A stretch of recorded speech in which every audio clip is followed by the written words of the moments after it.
네, 하나님 말씀 같이 보도록 하겠습니다. 마가복음 13장 1절부터 13절까지 말씀입니다.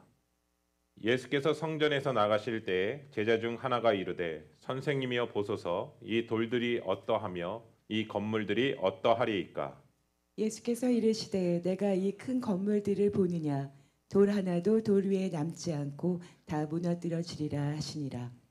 예수께서 감난산에서 성전을 마주 대하여 앉으셨을 때에 베드로와 야고보와 요한과 안드레가 조용히 묻되 우리에게 이르소서 어느 때에 이런 일이 있겠사오며 이 모든 일이 이루어지려 할 때에 무슨 징조가 있사오리이까. 예수께서 이르시되 너희가 사람의 미혹을 받지 않도록 주의하라. 많은 사람이 내 이름으로 와서 이르되 내가 그라하여 많은 사람을 미혹하리라. 난리와 난리의 소문을 들을 때에 두려워하지 말라. 이런 일이 있어야 하되 아직 끝은 아니니라. 민족이 민족을 나라가 나라를 대적하여 일어나겠고 곳곳에 지진이 있으며 기근이 있으리니 이는 재난의 시작이니라. 너희는 스스로 조심하라. 사람들이 너희를 공회에 넘겨주겠고 너희를 회당에서 매질하겠으며 나로 말미암아 너희가 권력자들과 임금들 앞에 서리니 이는 그들에게 증거가 되려 함이라. 또 복음이 먼저 만국에 전파되어야 할 것이니라.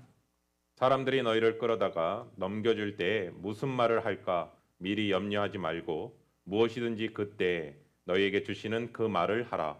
말하는 이는 너희가 아니요 성령이시니라. 형제가 형제를 아버지가 자식을 죽는 데에 내어주며 자식들이 부모를 대적하여 죽게 하리라. 네, 13절은 다 같이 읽겠습니다. 또 너희가 내 이름으로 말미암아 모든 사람에게 미움을 받을 것이나 끝까지 견디는 자는 구원을 받으리라. 아멘. 아멘. 우리가 지난 설교에서요, 풍족한 가운데서 많은 헌금을 드렸던 부자가 있었고요. 정말 가난한 중에서 정말 여유가 없는 그 상황 속에서 두 렙돈을 드렸던 한 과부의 헌금을 예수님께서 지켜보시고 드러내셨던 부분을 같이 나눴습니다. 겉으로 보면 많은 것을 드렸던 그 부자가요, 많은 것을 하나님 앞에 드린 것처럼 보이지만 예수님께서는 사람의 속 중심을 보시는 주님이시기 때문에 그날 하루에 먹을 자신의 생활비 전부를 드린 그 과부의 두 렙돈, 거기에 더 주목하셨다라는 것을 말씀 가운데 나눴습니다. 여러분, 두 렙돈의 값어치는 오늘날로 얘기하면 미국 돈으로 얘기하면 약 2불밖에 되지 않습니다. 그런데 그 2불이 그녀에게 있어서는 자신의 생활비였다라는 것을 보게 되고 자신의 전부를 드린 모습을 보게 됩니다. 여러분, 자신이 먹고 입고 정말 모든 것들을 하나님을 의지하며 드렸던 그 과부의 그 헌금의 모습을 통해서 주님께서 그녀의 전부를 받으셨던 것을 말씀을 통해서 같이 나눴습니다. 사랑하는 성도 여러분, 예수님께서도 우리의 세상 죄를 지고 가는 하나님의 어린 양으로서 십자가에 못 박혀 죽으심으로 말미암아 우리의 죄를 사하여 주신 것은 하나님 앞에 온전히 바쳐졌던 그 십자가의 사건, 그 사건이 저는 오늘날로 얘기한다면 헌금, 오퍼링의 시간이라고 저는 생각합니다. 그 헌금으로 말미암아 주님이 드렸던 그 헌금으로 말미암아 우리가 죄인 되었던 우리가 하나님 안에서 의로움을 얻게 되었고 하나님의 자녀가 되었다라는 사실을 깨닫게 되었습니다. 그래서 지난주에 우리가 같이 이 부분을 나눴습니다. 신앙생활은요, 신앙생활에 자신의 전부를 주신 하나님의 은혜를 기억하는 것이고요. 또 하나는 자신의 전부를 하나님을 의지하고 믿고 따르는 것이 바로 신앙생활이다라는 것을 보게 되었습니다. 저는 문득 지난번에 그 덴버에 갔을 때 예배 드리는 가운데서 저는 그 장면을 놓쳤었는데요. 저는 앞에서 예배를 드렸기 때문에 뒷자리에 앉아 계신 분 중에 기부스를 하신 분이 계셨어요, 손에. 그래서 그냥 그러신가 보다라고 했는데 예배가 끝난 후에 그 사모님께서 찬양 인도를 하셨었거든요. 그분이 찬양을 드리는 모습이 너무 은혜가 되었다라는 거예요. 왜냐하면 기부스 든 손을 높이 들면서 하나님 앞에 찬양하며 하나님 앞에 나아가는 그 모습이 너무나 은혜로웠고 그 찬양이 너무나 귀하게 느껴졌다라는 거예요. 아, 그런가 보다라고 했는데 또 하나 얘기하셨던 건 뭐냐면 그분이 일하시는 게 뭐냐면 네일 아트를 하시는 분이신데 손을 다치심으로써 자신이 일을 할 수 없게 된 거예요. 그래서 당장 자녀들을 먹고 사는 문제, 그분이 다 가정 안에서 책임을 지신 남편이 없으시거든요. 그래서 자녀들을 키워야 되는 그 상황 속에서 막막한 어려운 현실이 당장 하루라도 일을 하지 않으면 먹고 살 수 없는 그 상황에서 하나님 앞에 예배 나오며 하나님 앞에 마음껏 자신의 온 마음을 다해서 하나님 앞에 드리는 그 찬양과 예배의 모습을 알기에 너무나 귀한 모습인 것을 같이 나누는 시간을 갖게 되었습니다. 문득 예배를 마친 후에 지난주에 그 기부스 손을 들고 하나님 앞에 찬양했던 그 집사님의 얼굴이 떠오르게 되었어요. 여러분, 우리가 하나님 앞에 예배 드릴 때 모든 상황들이 넉넉해서 하나님 앞에 예배 드리는 것이 아니라 우리의 삶의 전부이신 하나님 앞에 나아가는 예배가 정말 하나님 앞에 온전히 드려지는 예배라고 저는 믿습니다. 오늘 드려지는 우리 귀한 성도님들 한 분 한 분 여러 가지 상황 속에서 여러분의 하나님을 사랑하는 그 마음으로 오늘 하나님 앞에 예배 드리며 하나님 앞에 나아가는 우리 귀한 시간이 되기를 예수 그리스도의 이름으로 축원합니다. 오늘 본문은요, 성전 밖으로 나온 예수님의 제자들이요, 성전의 웅장한 모습을 보면서 예수님 앞에 묻는 장면으로 오늘 본문을 시작하고 있습니다. 볼까요? 마가복음 13장 1절입니다. 예수께서 성전에서 나가실 때 제자 중 하나가 이르되 선생님이여 보소서 이 돌들이 어떠하며 이 건물들이 어떠하나이까. 아멘. 아멘. 1세기 역사학자가 누구였냐면 요세푸스라는 사람이요. 그 당시에 예루살렘의 성전의 외벽은요, 금으로 입혀져 있었기 때문에 해가 돋을 때요, 그 해가 돋는 그 빛나는 화려함에 눈이 부셨다고 합니다. 따라서 성전을 보지 않았다면 그 누구도 진정한 아름다운 건축물을 본 게 아니다라고 그 당시에 사람들은 얘기했다라는 거예요. 그 당시에 성전에 지은 돌의 사이즈가 어떻게 되냐면 가로가 20m고요, 세로가 2.5m고 높이가 3m가 되는 것도 있었다고 합니다. 그러니까 한번 돌덩어리 하나의 무게가요 300톤이 되었다라는 거죠. 그 거대한 돌들을 정교하게 다듬고 성전을 지었으니까 그 웅장함과 정교함은요 어떠했을지 한번 좀 상상이 가시나요? 때문에 제자들은 예수님 앞에 나와서 뭐라 하냐면, 예수님, 이 건물들, 이 웅장함을 한번 보십시오. 그리고 이 돌들의 정교함이 대단하지 않습니까, 주님? 하면서 제자들이 예수님한테 질문하는 내용입니다. 여러분, 같은 본문을 다루고 있는 마태복음 24장 1절 말씀에서도 이 부분을 어떻게 소개하고 있냐면, 예수께서 성전에서 나가 계실 때 제자들이 성전 건물들을 가리켜 보이려고 나왔다라고 얘기합니다. 그러니까 제자들이 나오는 가운데서 그들이 나왔던 목적은 뭐냐면 그 성전의 건물을 보여드리기 위해서 나왔다라는 것을 분명한 목적과 의도를 드러내고 있는 것이죠. 예수님 당시의 성전은요 제2의 성전입니다. 다시 말씀드리면 에스라 시대 때 지어졌던 거의 500년 된 성전을 보수하고 재건하는 그 상황이었거든요. 헤롯은요 하나님의 이름을 높이기 위해서 그러는 것이 아니라 유대인들의 마음을 사기 위해서, 환심을 얻기 위해서 지금 성전을 재건 봉사하는 상황으로 펼쳐진 것이죠. 그래서 이 성전은 주전 20년부터 재건축하기 시작해서요 예수님의 공생애를 사역했던 그때 주 30년 기간 가운데 무려 50년 동안 성전을 재복원하고 재건축하는 상황으로 펼쳐진 것이죠. 그래서 유대인들에게 있어서 성전은 어떤 의미냐면 하나님이 이스라엘과 함께 하신다라는 상징이었고요. 또 하나는 이스라엘은 이방인의 머리가 되실 것이다라는 것을 머리로 삼으실 것이란 약속의 징표가 바로 하나님의 성전에 대한 의미였습니다. 그러니까 나날이 성전이 거대하게 증축되는 그 모습을 보면서 하나님이 우리와 함께 하시는구나, 하나님께서 큰 권능과 하나님께서 역사하시는구나, 하나님의 손이 이곳에 계시는구나 하는 그 마음으로 제자들은 부푼 마음으로 지금 예수님 앞에 자랑하고 있는 장면이 오늘 본문의 말씀의 1절에서 시작됩니다. 그런데 예수님께서 이 얘기를 다 들으시고 나서 예수님은 어떤 반응이시냐면 굉장히 충격적인 말씀을 이들에게 하십니다. 볼까요? 마가복음 13장 2절입니다. 예수께서 이르시되 내가 이 큰 건물들을 보느냐 돌 하나도 돌 위에 남지 않고 다 무너뜨려지리라 하시니라. 아멘. 아멘. 여러분, 몇 주 전에 우리가 같이 마가복음 설교 나눴을 때요 성전 밖에 있는 무화과 나무가 뿌리째 같이 말라버린 사건을 기억하실 거예요. 그때 예수님께서 뭐라고 하시냐면 열매 없는 이스라엘 신앙에 대해서 심판을 상징하는 비유였거든요. 그렇죠? 그런데 오늘 본문에서는요 겉만 화려하고 웅장한 이 성전이요 철저하게 파괴될 것이라고 지금 얘기하시는 거예요. 유대인들은요 하나님의 집인 성전을 거룩하게 여겼다고요. 그리고 헤롯 왕이 이렇게 크게 웅장하게 짓는 것을 보면서 제자들은 하나님께서 지금 우리에게 큰 축복을 주시고 계셔, 하나님의 손이 지금 함께 하시고 있어 라고 생각하고 있는데 예수님은 뭐라고 했냐면 돌 하나도 돌 위에 남지 않고 완전히 이 성전 파괴될 것이다 라고 얘기하시는 거예요. 그러니까 제자들에게 있어서는 상상조차 할 수 없는 충격적인 말씀을 자신에게 하는 것이죠. 여러분, 근데 실제로 이 예언은요, 예수님의 이 예언은 이 세대가 지나가기 전에 이 일이 다 일어나리라 라고 마가복음 13장 30절에 나오거든요. 한 세대가 지나가기 전인 주 70년에 로마의 침공으로 말미암아 그야말로 돌 하나도 남기지 않고 다 무너져 버립니다. 그런데 그 당시에 많이 생각해 보세요. 예수님으로해서 입에 담을 수 없는 내용의 말이고요. 이것은요. 그리고 충격적인 예언이었기 때문에 제자들조차도 그 다음에 대놓고 주님 앞에 질문하지 못합니다.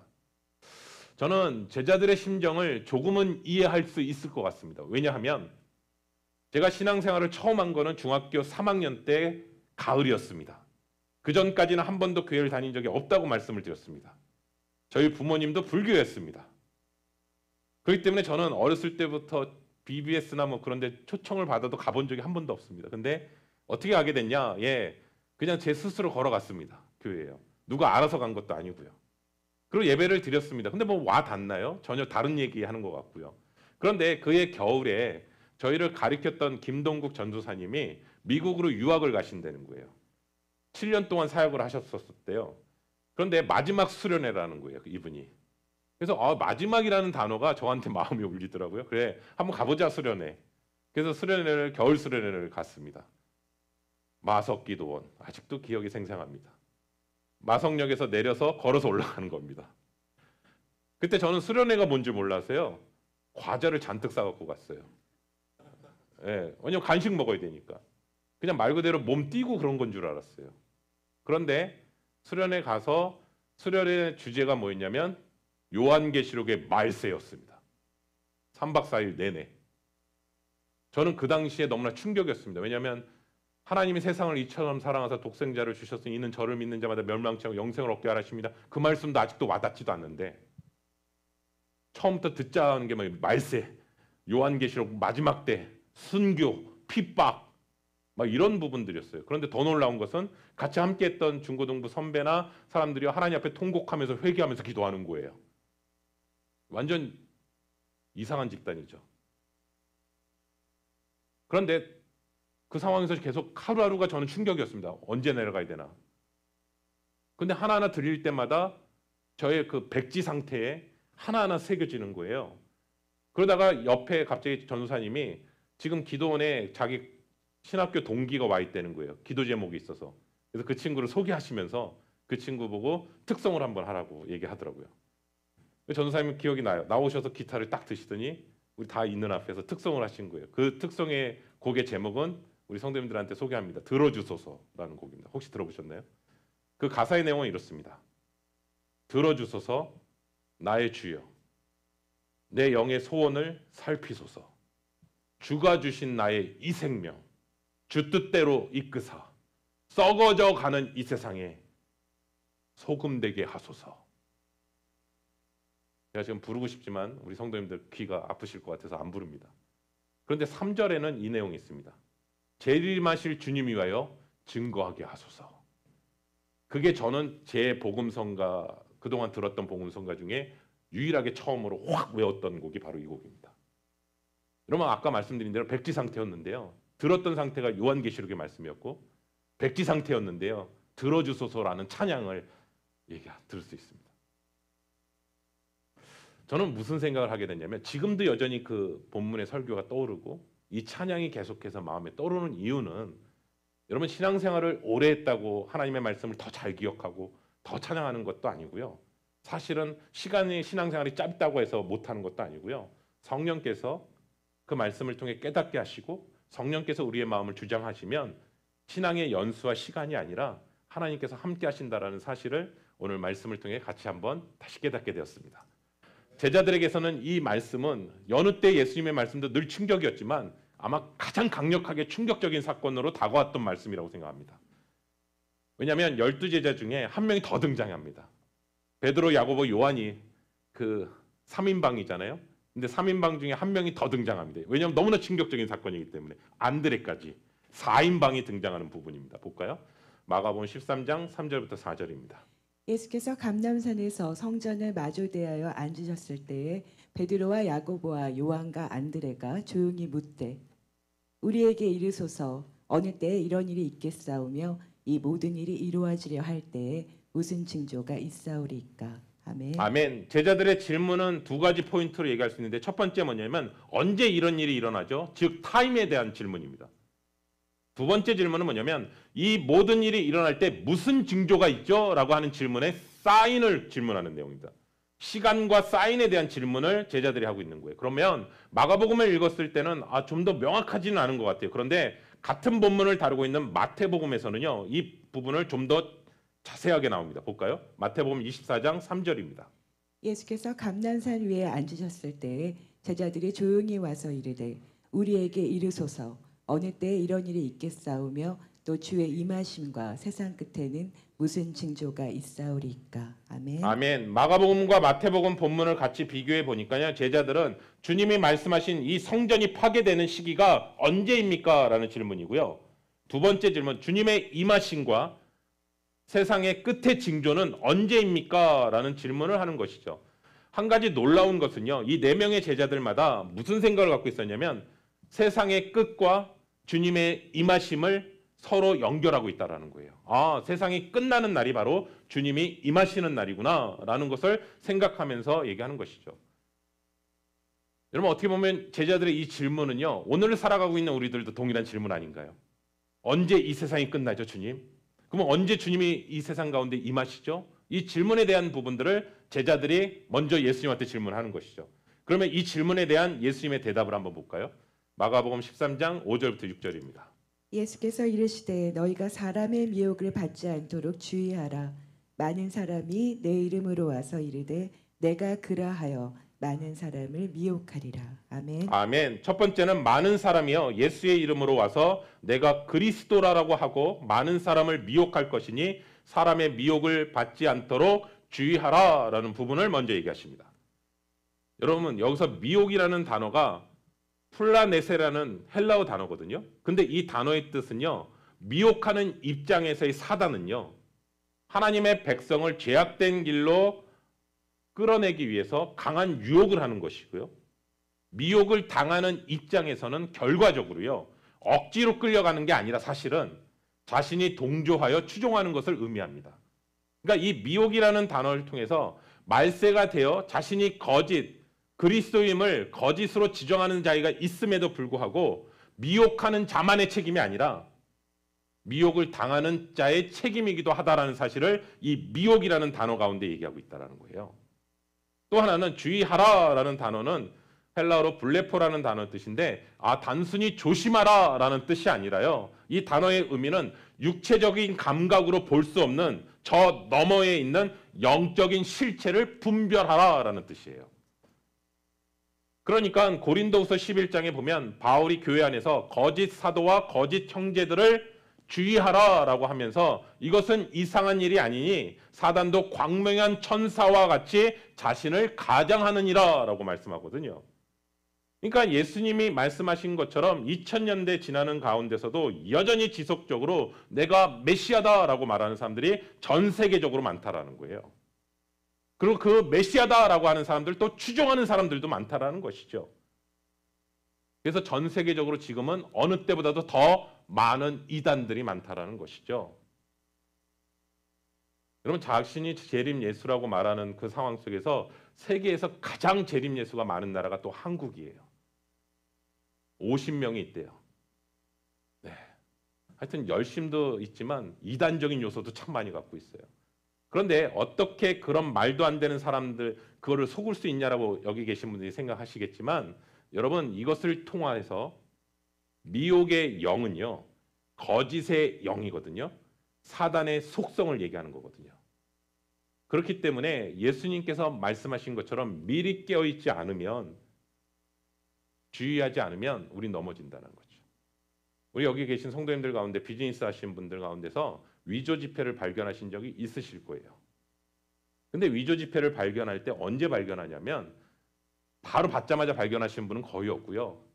그냥 정신없이 일하다가 받는 경우, 그다음 은행 갔을 때 이게 위조 지폐라는 것을 알게 되듯이 마찬가지로 우리가 깨어있지 않으면 마치 위조 지폐 감별사와 같이 진짜 지폐를 늘 바라보고 묵상하지 않으면 순간 들어오는 위조 지폐를 우리는 쉽게 놓칠 때가 많이 있다라는 사실을 보게 됩니다. 그렇기 때문에 사단은요. 영적인 실체이기 때문에 하나님의 말씀과 기도로 분별하지 않으면 그것을 깨달을 수가 없는 거예요. 마지막 때가 가까울수록 더 혼란스러울 것입니다. 여러분 우리가 가끔 유튜브에 보시면 다양한 소리도 많아요. 거기에서 귀한 말씀도 있지만 미혹된 말씀도 너무 많아요. 그렇기 때문에 우리가 기준으로 삼아야 될 것은 말씀으로 분별하셔야 됩니다. 사람을 따라가는 게 아니라 말씀을 분별하셔야 됩니다. 두 번째 징조는 뭐냐면 전쟁과 기근과 지진이 많아질 것이다. 재난에 대한 소식입니다. 볼까요? 마가복음 13장 7절부터 8절입니다. 난리와 난리의 소문을 들을 때에는 두려워하지 말라. 이런 일이 있어야 하되 아직 끝은 아니니라. 민족이 민족을, 나라가 나라를 대적하여 일어나겠고 곳곳에 지진이 있으며 기근이 있으리니 이는 재난의 시작이니라. 아멘. 아멘. 여기서 보시면 재난이라는 단어도 한번 또 보게 되는데요. 헬라어 단어로 오딘이라는 단어를 사용하는데 이 뜻은 무슨 뜻이냐면 산통이란 뜻입니다. 산통이요. 그러니까 예수님은 이런 전쟁과 기근과 지진 같은 소식이 들리는 게 바로 산통의 시작이다라고 얘기하시는 거예요. 영어 성경을 보면 산통이란 단어를 표현해요. 여러분 산통 없이 아기가 태어나지 않거든요. 다시 말씀드리면 여러 가지 자연 재해, 전쟁과 같은 일들은요. 주님의 재림에 앞서서 반드시 먼저 일어날 일이라는 거예요. 여러분 산통을 먼저 주시는 이유는 뭐냐면 성도로 하여금 그것을 지금 깨닫고 돌이키고 회개하라는 것을 주시기 위해서 그런 거예요. 여러분 만약에 하나님에 있어서 심판이 만약에 목적이시라면 하나님이 심판이 목적이시라면 산통을 주실 이유 없습니다. 그냥 바로 심판하시면 됩니다. 그런데 산통을 주신 이유는 하나님께서는 한 영혼이라도 주님께로 돌이키기를 원하시는 그 마음을 우리가 구약 성경을 통해서도 신약 성경을 통해서도 하나님은 오래 참으시고 그들이 한 사람이라도 악인이라도 할지라도 돌이키기를 기다리시는 그 하나님의 마음인 거고 그리고 하나님께서는 어떤 심판하시기 전에 먼저 여러 번 경고를 하시거든요. 왜냐하면 돌이키기를 원하시기 때문에. 에스겔서 한번 볼까요? 에스겔서 18장 21절부터 23절입니다. 그러나 악인이 만일 그가 행한 모든 죄에서 돌이켜 떠나 내 모든 율례를 지키고 정의와 공의를 행하면 반드시 살고 죽지 아니할 것이라. 그 범죄한 것이 하나도 기억함이 되지 아니하리니 그가 행한 공의로 살리라. 주 여호와의 말씀이니라. 내가 어찌 악인이 죽는 것을 조금인들 기뻐하랴. 그가 돌이켜 그 길에서 떠나 사는 것을 어찌 기뻐하지 아니하겠느냐. 아멘. 아멘. 저는 에스겔서를 통해서도 하나님께서 뭐라고 말씀하시냐면 최후의 심판의 징조를 보고 너희가 회개하며 영혼을 구원하기 위해서 주의 성도들 깨어있기 위해서 하나님께서 심판의 경고를 계속해서 하신다라는 것을 얘기하거든요. 여러분 종말은요. 우리를 두렵게 할 수 있습니다. 그런데요. 우리가 정말 기억해야 될 것은 뭐냐면 이 모든 것들은요. 산통이 있기 때문에 주를 믿는 성도들에게는요. 산통이 있다라는 소식은요. 생명이 태어난다는 소식입니다. 산통이 없이 생명이 태어나진 않아요. 마찬가지로 예수님께서 예언하셨던 성전 파괴, 전쟁, 기근, 지진과 같은 일들이 1차적으로 모두 이루어질 것이다라고 얘기합니다. 여러분 그 당시의 사람들이 예수님의 예언을 가장 가까이서 들었을 때 그 당시의 사람들은 66년부터 주 66년부터 로마에 대항하기 시작하거든요. 그게 바로 유대 전쟁입니다. 그때 전쟁을 통해서 로마에 의해서 예루살렘이 초토화되기 시작합니다. 그게 바로 70년에 완전히 무너지게 되거든요. 그리고 그 당시에 주 62년에는요. 폼페이에서 대지진이 일어났었대요. 그리고 67년에는 예루살렘과 이스라엘 여러 곳곳에서도 지진이 일어났었대요. 우리가 사도행전에 보시면 주 48년에 글라디우스 황제 때에 대기근이 있었다라는 것을 사도행전 11장 28절에도 말씀하고 있거든요. 그러니까 예수님의 당시에도 이러한 일들이 사실은 일어났었어요. 그런데 오늘날 그러면 예수님 당시에도 일어났었는데 아무 일 없었잖아요. 예수님의 이 예언의 말씀은 세상의 끝날에 대한 말씀이기도 하기 때문에 우리는 긴장해야 되는 것이죠, 사실은. 왜냐하면 예수님 당시에 예언했던 이 사건들이요. 오늘날 시대 가운데서는요. 전 세계적으로 광범위하게 일어나고 있다고요. 여러분 우리가 가까이에 있잖아요. 기근이 일어나는 것도 가까이 세계 다발적으로 일어나고 있고 전쟁은 뭐 말할 것도 없고요. 지금 러시아나 우크라이나 전쟁이 이제는 끝나지 않겠지 했는데 여전히 끝나지 않은 상태로 펼쳐지고 있고 지금 우크라이나 같은 경우는 국가 재정 파산 위기까지 지금 처해 있는 상황이고, 지금 우리는 이스라엘과 팔레스타인과의 전쟁도 어느 순간 좀 중재가 되지 않을까라고 했는데, 여러분 우리들이 들려오는 뉴스의 소식은 점점 확전돼 가고 있는 상황 속에 펼쳐지고 있고,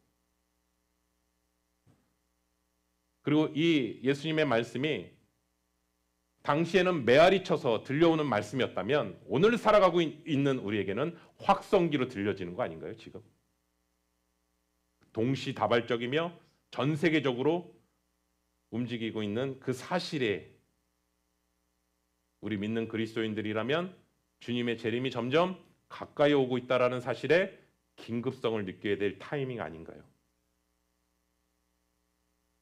세 번째 징조는 뭐냐? 주의 성도들이 겪을 핍박에 대해서 얘기하고 있습니다. 마가복음 13장 9절부터 13절입니다. 또 복음이 먼저 만국에 전파되어야 할 것이니라. 사람들이 너희를 끌어다가 넘겨줄 때에 무슨 말을 할까 미리 염려하지 말고 무엇이든지 그때에 너희에게 주시는 그 말을 하라. 말하는 이는 너희가 아니요 성령이시니라. 형제가 형제를, 아버지가 자식을 죽는 데에 내어주며 자식들이 부모를 대적하여 죽게 하리라. 또 너희가 내 이름으로 말미암아 모든 사람에게 미움을 받을 것이나 끝까지 견디는 자는 구원을 받으리라. 여러분, 성도들이 마지막 때에 가까이 올수록 예수님처럼 큰 순환과 핍박을 받게 될 것이다라는 것을 얘기하고 있습니다. 여러분, 우리는 성경책을 마가복음만 가지고 있지 않고요, 사도행전을 가지고 있습니다. 사도행전에 보시면 예수님의 제자들과 예수님을 믿는 크리스찬들이 얼마나 박해와 핍박을 받았는지에 대한 내용들이 실제적으로 사도행전에서도 펼쳐지고 있습니다. 그런데 구절을 유의쉽게 보면 세상의 권세와 권력에 의해서 받는 핍박만을 얘기하고 있잖아요. 왜냐하면 거듭난 크리스찬들조차도 핍박은 공예, 회당 안에서도 일어나고 있다는 것을 얘기하고 있거든요. 오늘날로 얘기한다면 교회 안에서도 핍박이 일어날 수 있다는 거죠. 예수님 당시에는 물리적인 보여지는 성전이 무너졌다면 오늘날의 교회 안에서는 너무 많은 교회들이 서로 분열하고 아프고 상처를 주고 깨지고 고통스러워하는 그러한 일들이 우리 이민교회 안에서도 비일비재하게 보는 것이죠. 이러한 때에 우리가 신앙을 지킨다라는 것, 우리가 하나님을 온전히 바라보고 나아간다라는 것에 있어서 얼마나 깨어 있어야 되는지를 다시 한번 보게 되는 것이죠. 여러분, 근데 또 하나 역으로 얘기합니다. 그렇기 때문에 박해에 대해서 포커스를, 아니요, 오늘 말씀을 유심히 보니까 박해를 받을 것이다라고 하는 부분이 포커스가 아니라 그 다음이에요. 그 어려움을 통해서 권력자들과 임금들 앞에서 너희들이 복음을 증거하게 될 것이다. 이게 키워드예요, 사실은요. 왜냐하면 고난과 박해를 통해서 오히려 복음이 온 세상에 뻗어나가게 될 것이다 라고 얘기하십니다. 여러분, 사도행전에 보시면 초대교회가 굉장히 막 부흥을 했어요. 근데 부흥하는 그 찰나에 어떤 일이 터지냐면 스데반의 순교가 터집니다. 여러분, 만약에 스데반의 순교가 없었다면 복음은 유대인들 예루살렘 안에 많이 갇혀 있었을 거라고 생각합니다. 근데 순교로 말미암아 그들이 흩어질 수밖에 없었습니다. 흩어지는 과정 속에서 복음이 세계 만방에 흩어지기 시작한 것이죠. 그리고 우리가 잘 아는 안디옥 교회가 세워지게 되고 이방인들에게도 복음이 전해지게 되고 스데반의 순교 현장에서 그 옷을 들고 있었던 사울, 나중에 바울로 이름이 바뀌는 이방인의 복음을 전했던 도구로 쓰임받는 것을 보게 되는 것이죠. 여러분, 저는 한국 기독교 역사를 유심히 보니까요, 순교의 역사더라고요. 왜냐하면 두 기간으로 나눌 수 있대요. 기독교 역사의 순교의 첫 번째는 다산 정약용의 매형이었던 이승훈이요. 1784년에 북경에서 세례를 처음 받습니다. 세례를 받고 나서 신앙의 자유가 주어진 때가 언제냐면 1886년에 그때 신앙의 자유가 생기거든요. 무려 130년에 이르기까지 이 기간에요, 천주교인들은 핍박을 당하고 순교를 하게 되는데 대략 죽은 숫자가 얼마인 줄 아세요? 10,000명이래요.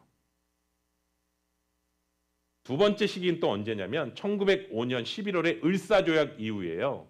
1945년 8월 15일 광복 해방되기까지요, 40년 동안 일제히 탄압과 핍박과 북한군의 고통을 받는 시기가 있었습니다. 이 기간에 개신교의 많은 사람들이 순교를 당했던 시기입니다. 특히 3.1운동, 1919년 신사참배운동, 그런 것들이 본격적으로 하면서 기독교인들이 체포되고 구금되고 감금되고 고문당하고 처형당했던 사건들이 펼쳐진 것이에요. 일본이 먼저 복음을 받아들였거든요. 근데 일본은 여전히 자리를 잡지 못합니다. 한국은 더 늦게 받아들였습니다. 차이점은 뭐냐? 선교학자 교수님은 그렇게 얘기하시더라고요. 순교다. 우리 눈에 보이는 기독교가 화려하게 한국에 펼쳐졌던 이유는 믿음의 선진들의 순교의 피가 있었기 때문입니다. 여러분, 저는 여기서 또 하나 깨닫는 건 사단은요, 우리로 하여금 핍박하고 고난을 주고 방해하더라도요, 살아계신 하나님의 말씀을 제한할 수 없다는 사실입니다. 왜냐하면 사단이 방해하면 할수록 하나님의 말씀은 점점 흥하여지고 불길처럼 퍼져나가기 시작한다는 사실을 깨닫게 됩니다. 그 이유를 예수님이 뭐라고 했냐면 너희 안에 성령님께서 내주하시기 때문이다. 너희 힘으로 하는 것이 아니라 성령님께서 내주하시기 때문에 너희가 무슨 말을 해야 될지 어떻게 행동해야 될지 성령께서 친히 가르쳐 주실 것이다. 그렇기 때문에 담대하게 선포할 수 있었다는 사실입니다. 여러분, 오히려 박해와 핍박이 오히려 신앙이 복음이 전하는 귀한 시간이었다라는 것을 보게 됩니다. 여러분, 저는 이 말씀을 잘 아실 거예요. 예수님 마지막 때에 끝까지 인내하고 믿음을 지키는 자들은 구원을 얻을 것이다. 이 말씀은 우리가 너무나 잘 압니다. 예수님을 믿고 끝까지 견디고 인내하는 것, 그만큼 우리의 믿음에 도전을 받는 일이 많을 것이고 부딪히게 될 것이고, 이 시련과 핍박을 통해서 뭘 드러내냐면요, 진짜 그리스도인과 무늬만 그리스도인인지를 드러냅니다. 여러분, 우리가 박해와 핍박이 없을 때는 이걸 드러낼 수가 없어요. 근데 진짜 박해가 들어오면요, 내가 진짜 믿는 자인지 아니면 무늬만 믿는 자인지는 다 드러나게 됩니다. 근데 제가 아까 서두에서 말씀드렸는데 예전까지 이렇게 끝까지 견디면 구원을 받는 것이구나 라고 이렇게 생각했는데요. 아니요. 도리어 끝까지 견디면요, 우리가 구원받았다라는 표시 아닌가요?